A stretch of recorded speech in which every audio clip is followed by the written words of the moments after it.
खुसूसन उमर बिन अब्दुल अजीज़ ने जो एक पैटर्न सेट किया, जो अहले सुन्नत के यहाँ पहले मुजद्दिद भी हैं, 99 हिजरी से 101 हिजरी तक किनारे पे आए हैं। बिल्कुल अबू दाऊद में हाकिम में हदीस है कि हर सदी के किनारे पे एक मुजद्दिद आएगा। उमर बिन अब्दुल अजीज़ ने सुन्नियत का जो किबला दुरुस्त किया है ना, कि सबो शतम ख़त्म कर दिया मेंबरों से, ठीक है, मौला अली अलैहिस्सलाम के ऊपर, और उन्होंने एक डायरेक्शन दे दी।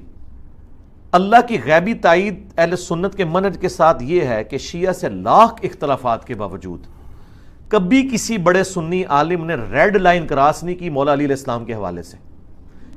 यह जरूर हुआ है कि अमीर शाम के हवाले से रेड लाइन जरूर क्रॉस की है, जो सुन्नियों की स्टैब्लिश है, कि उनके बारे में सख्त कोई रवैया रख लिया। मौला अली के बारे में कभी नहीं रखा। उनकी शान में हदीसें थी तो कंजूसी से नहीं ली।